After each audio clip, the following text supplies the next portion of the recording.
మిత్రులారా, చట్టం నిజంగా నాయకులకు చుట్టమే. దాంట్లో నో డౌట్.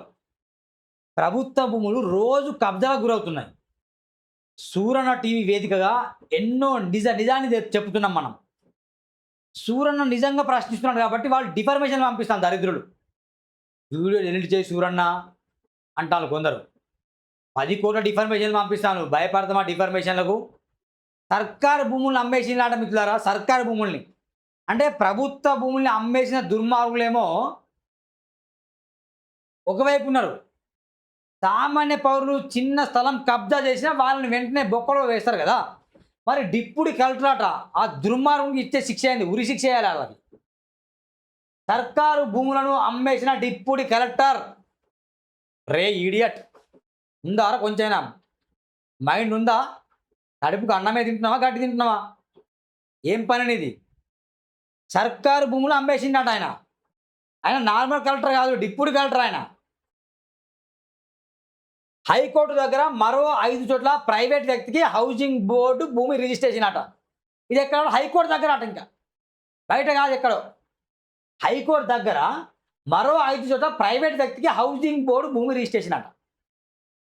గత ప్రభుత్వంలో హౌసింగ్ బోర్డులో పనిచేసిన సమయంలో దందా, ఇందిరమ్మ ఇండ్ల స్థలాల పరిశీలనలతో వెలుగు చూసిన భాగోతం.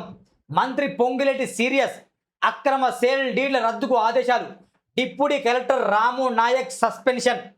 సహకరించిన 2 ఉద్యోగులపైన వేటు.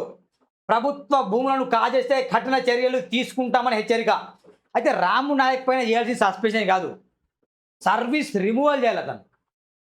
వాళ్ళ బంధువులపైన, అతనిపైన, వాళ్ళ మిత్రులపైన, ఎవరైతే దగ్గరుంటారో వాళ్ళపైన, అందరిపైన సిబిఐ రైట్స్ జరిపించాలి, ఈడీ దాడులు జరిగించాలి. వాళ్ళ ఆస్తులు సుమారు 2-3 వేల కోట్లు ఉంటుందండి. ప్రభుత్వ భూముల్ని కబ్జా చేసి అమ్మడం అంటే నాట్ ఏ జోక్. ఒక సామాన్యమైన వ్యక్తి చిన్న చిన్న పండ్ల కొట్టు పెట్టుకుంటే ప్రభుత్వ అధికారులు వచ్చేసి పండ్ల కొట్టును తీసేస్తారు. రోడ్డుకు అడ్డంగా ఉందని చెప్పేసి ఆ లారీనో, ఆ జీబునో, ఆ చిన్న కుటీర పరిశ్రమను తీసుకెళ్ళి బొక్కలో పెడతారు, మొత్తం పగల కొడతారు కదా. మరి ఈ ప్రభుత్వ భూముల్ని కబ్జా చేసిన ఈ దుర్మార్గుకి ఇచ్చే శిక్ష ఏంది? మరి గోల్కొండ కోట పైన చార్మినార్ దగ్గర వెళ్ళేసి ఆ కంబాలకు ఉరి తీయాలి ఇలాంటి వాళ్ళని. ప్రభుత్వాన్ని మోసం చేసిండు అంటే ప్రజల్ని మోసం చేసిండు ఆయన. ప్రభుత్వ ఆస్తులను రక్షించాల్సిన అధికారులే భూ బకాసులుగా మారారు. గత బీఆర్ఎస్ ప్రభుత్వ హయాంలో అధికారాన్ని అడ్డం పెట్టుకొని ప్రభుత్వ భూములను యాదెచ్చగా కొల్లగొట్టారు. పేదల కోసం కేటాయించిన హౌసింగ్ బోర్డు స్థలాలను సైతం సొంత జాగిర్లా అమ్మేశారు. ఈ భూదందాకు సూత్రధారి అయిన రెవెన్యూ శాఖ డిప్యూటీ కలెక్టర్ రాము నాయక్ను ప్రభుత్వం తాజాగా సస్పెండ్ చేసింది. ఇందిరమ్మ ఇండ్లకు ఖాళీ స్థలాల పరిశీలన నేపథ్యంలో వెలుగు చూసిన ఈ భారీ కుంభకోణంపై రాష్ట్ర రెవెన్యూ శాఖ మంత్రి పొంగిరెడ్డి శ్రీనివాసరెడ్డి తీవ్ర ఆగ్రహం వ్యక్తం చేసినట.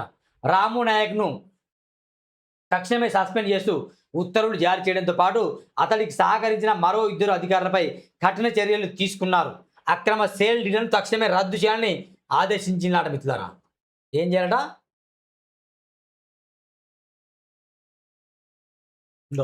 హైదరాబాద్ క్యూర్ పరిధిలో పేద ప్రజలకు ఇందిరమ్మ ఇండ్ల నిర్మాణానికి స్థలాలను గుర్తించేందుకు అధికారులు తెలంగాణ హౌసింగ్ బోర్డు భూములను పరిశీలించారు.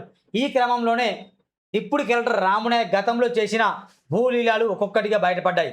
రాము నాయక్ 2013 నుంచి 2018 వరకు డిప్యూటేషన్లో హౌసింగ్ బోర్డులో ల్యాండ్ అక్విజిషన్ ఆఫీసర్ ఎల్ఓగా బాధ్యతలు నిర్వహించారు.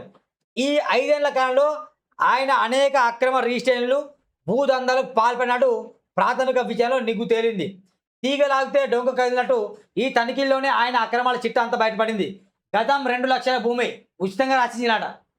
గతమాట 2 లక్షల భూమి అట ఉచితంగా రాసిచ్చినాట. బహిరంగ మార్కెట్లో గజం రూపాయలు 2 లక్షలకు ఉన్న 2 లక్షలకు పైగా పడుతున్న హైకోర్టు 5-6 గేట్ల మధ్య ఉన్న తెలంగాణ హౌసింగ్ బోర్డు చెందిన 33.53 చదరపు గజాల విలువైన స్థలాన్ని రాము నాయక్ 2018 ఫిబ్రవరి 15న అక్రమంగా రిజిస్ట్రేషన్ చేయించారు. గతంలో హౌసింగ్ బోర్డులో వర్క్ ఇన్స్పెక్టర్ పనిచేసి ఉద్యోగం నుంచి రిమూవ్ అయిన ఇఫ్తాకార్ అహ్మద్ భార్య సుబియా సుల్తానాపేట ఈ భూమిని రాసేశారు. కనీసం ఈ భూమికి సంబంధించిన రిజిస్ట్రేషన్ డబ్బులు కూడా నేటి వరకు బోర్డుకు జమ కాలేదంటే అక్రమాలు ఏ స్థాయిలో జరిగే అర్థం చేసుకోవచ్చు. అంటే ఆయన అకౌంట్లో వేస్తున్నాడు ఆయన. ప్రభుత్వానికి ఏమో జీరో చూపిస్తాడు, ఆయన అకౌంట్లో డబ్బులు వేస్తున్నాడు రామునాయక్. ఇది జరిగింది. కనీసం ఈ భూమికి సంబంధించిన రిజిస్ట్రేషన్ డబ్బులు కూడా నేటి వరకు బోర్డుకు జమ కాలేదంటే అక్రమాలు ఏ స్థాయిలో జరిగాయో అర్థం చేసుకోవచ్చు. బోర్డు అనుమతులను అసలు పత్రాలను కనీసం పరిశీలించకుండా కళ్ళు మూసుకొని రిజిస్ట్రేషన్ చేసిన నాటి చార్మినార్ సబ్ రిజిస్టర్పై కూడా మంత్రి విజయానికి ఆదేశించారు. కాగా కాలక్రమంలో 2025 ఏప్రిల్లో ఈ భూమిని సుబియా సుల్తానా మరొకరికి విక్రయించింది. రాము నాయక్ భూదందాలపై 2017 నుంచి పలు కేసులు ఉన్నప్పటికీ అప్పటి బీఆర్ఎస్ పాలకులు అధికారులు స్పందించకుండా తొక్కిపెట్టడం తెలిసింది. కేవలం హైకోర్టు పరిసర ప్రాంతమే కాకుండా విజయనగర్ కాలంలో 400 గజాలు, తుల్జాగూడలో 22 గజాలు, లక్ష్మీగూడలో 130 చదరపు గజాలు, మహబూబ్ గంజ్లో 497 చదరపు గజాలు విలువైన ప్రభుత్వ స్థలాలను పలువురు పేరిట రామునాయక్ అక్రమంగా రిజిస్ట్రేషన్ చేసినట్టు గుర్తించారు. 2016 నుంచి జరిగిన ఈ భూదందాలన్నింటిలో లోతైన విచారణ జరపాలని, ఈ కేసులో సబ్ రిజిస్టర్ల పాత్రపై ఎంక్వైరీ చేయాలని స్టాంప్ అండ్ రిజిస్ట్రేషన్ ఐజీని మంత్రి పొంగులేటి శ్రీనివాసరెడ్డి ఆదేశించారు. ఎంతటి వారైనా సరే వదిలిపెట్టే ప్రసక్తి లేదు. ప్రభుత్వ అధికారిగా ఉంటూ అక్రమాలకు తెగబడిన రామునాయకుడు తక్షణమే సస్పెండ్ చేశామని, యుద్ధ ప్రతిపాదన విచారణ పూర్తి చేసి అన్ని ఆధారాలతో ఆయన ఉద్యోగానికి శాశ్వతంగా తొలగిస్తామని మంత్రి పొంగులేటి శ్రీనివాసరెడ్డి స్పష్టం చేశారు. అలాగే ఈ భూ ఆక్రమణకు సహకరించిన సూపరింటెండెంట్లను వివేకానంద్కు రిటైర్మెంట్కు మరో 10 సర్వీస్ ఉండగానే వీధుల్లోంచి శాశ్వతంగా తొలగించామని, మరో సూపరింటెండెంట్ బోనా నాయకును సస్పెండ్ చేశామని వెల్లడించారు. ప్రభుత్వ ఆస్తులను కాపాల్సిన వ్యక్తులే వాటిని దోచుకోవాలని చూడడం అత్యంత దుర్మార్గ చర్యని మండిపడ్డారు. ప్రభుత్వ భూములపై కండేసిన వారెవరిని వదిలిపెట్టబోమని, వారు ఎంతటి వారైనా హోదాలున్నా, ఎంతటి పలుకుబడి కలిగిన వారైనా చట్టం ముందు సమానమని స్పష్టం చేశారు.